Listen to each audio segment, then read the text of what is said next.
ဓမ္မရာဇဝင်စတုတ္တဆောင်အခန်းကြီး9အငယ်1မှ20အေလိရှေကထာဝရဘုရား၏စကားတော်ကိုနားထောင်ကြလော့ထာဝရဘုရားမိန့်တော်မူသည်ကားနတ်ပြန်နေယခုအချိန်ရောက်လျင်ဂျုံမုံညက်တစိတ်ကိုငွေတစ်ကျပ်မုယောဆန်တစ်ခွဲကိုတစ်ကျပ်နှင့်ရှမာရိမြို့တကားဝ၌ရောင်းရလိမ့်မည်ဟုဆင့်ဆို၏ရှင်ဘုရင်မှီခြင်းကိုခံရသောအမတ်ကထာဝရဘုရားသည်မိုးကောင်းကင်၌ပတင်းပေါက်တို့ကိုဖွင့်လှစ်တော်မူလျင်ထိုသို့ဖြစ်နိုင်ကောင်းသည်ဟုဘုရားသခင်၏လူအားဆိုသောဘုရားသခင်၏လူကတင်သည်ကိုမျက်စိနှင့်မြင်ရတော်လဲမစားရဟုပြန်ပြော၏ထိုအခါမြို့တကားဝ၌ထိုင်လျက်ရှိသောလူနူ၄ယောက်တို့ကငါတို့သည်တေးသည့်တိုင်အောင်အဘယ်ကြောင့်ဤအရက်၌ထိုင်ရမည်နီမြို့ထဲသို့ဝင်လျင်အစာခေါင်းပါသောကြောင့်တည်ရမည်ဤအရက်၌ထိုင်လျက်နေလျင်လေတည်ရမည်တို့ဖြစ်၍ရှုရိတက်သို့ဝင်စားကြကုန်အံ့သူတို့သည်အသက်ရှင်စေလျင်ရှင်ရမည်တက်လျင်တေရမည်ဟုတိုင်ပင်ပြီးလျင်မိုးမလင်းမီထ၍ရှုရိတက်သို့သွားကြ၏တက်ဦးသို့ရောက်သောအခါအဘယ်သူကိုမျှမတွေ့ကြ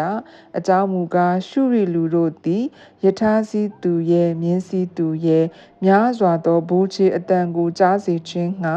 ထာဝရဘုရားပြုတော်မူသဖြင့်သူတို့ကဣသရေလရှင်ဘုရင်သည်ငါတို့ကိုတိုက်စေခြင်းငှာဟိတ္တိမင်းများအေဂုတုမင်းများတို့ကိုငှားပြီးဟုတယောက်ကိုတယောက်ဆိုလျက်မိုးမလင်းမီထ၍သူတို့တဲမြင်းမြီးအစရှိသောတဒတ်လုံးကိုစွန့်ပြေး၍ကိုအသက်လွတ်အောင်ပြေးကြ၏လူနူတို့သည်တက်ဦးသို့ရောက်သောအခါတဲတစ်ခုထဲသို့ဝင်၍စားတောက်ပြီးမှ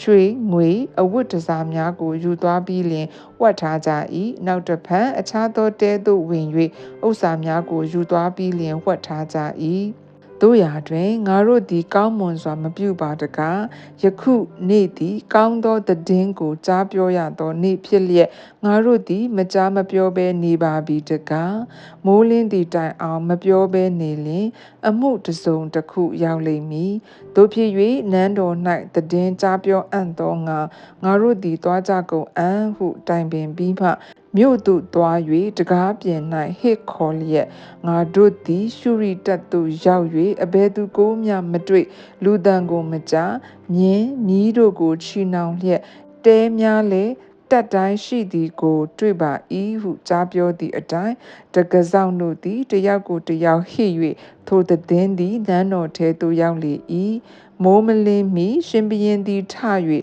ရှုရိလူတို့သည်ငါတို့၌အဘယ်သို့ပြုလိုသည်ကိုငါပြောမည်သူတို့ကမြို့ပြင်သို့ထွက်သောမြို့သားတို့ကိုအရှင်ဖမ်းပြီးမှမြို့ထဲသို့ဝင်မည်အကြံရှိ၍ငါတို့ငတ်မွတ်ကြောင်းကိုသိသောကြောင့်မိမိတို့တက်ပြင်သို့ထွက်၍တော၌ပုန်းရှောင်လျက်နေကြသည်ဟုဆိုလျင်ကျွန်တယောက်ကမြို့၌ကြံကျွင်းသောမြင်း၅စီးကိုပေးတော်မူပါ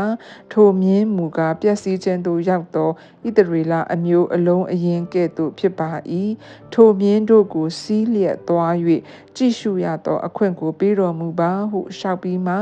ယထာမြင်း2စီးကိုယူပြီးလျင်သွား၍ကြည့်ရှုလောဟုရှင်ဘုရင်သည်ရှုရိဘိုးချေနောက်သို့ဆေလွတ်သည့်အတိုင်းယော်ဒန်မြစ်တိုင်အောင်လိုက်ကြ၏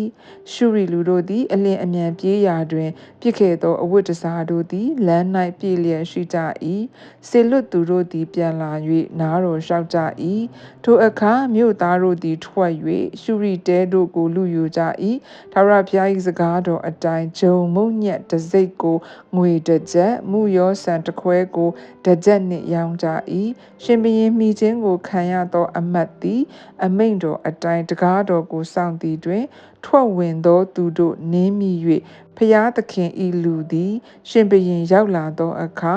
ပြောဆိုနှင့်သည့်အတိုင်းထိုအမတ်သေးလေ၏ဖျားသခင်ဤလူကနတ်ပြန်နေ့ယခုအချိန်ရောက်လျင်ဂျုံမုံညက်တစိတ်ကိုငွေတစ်ကျပ်မုယောဆန်တစ်ခွဲကိုတစ်ကျပ်နှင့်ရှမာရိမြို့တကားဝ၌ရောင်းရလိမ့်မည်ဟုရှင်ဘုရင်အားဆင့်ဆိုသည့်အတိုင်းဖြစ်၏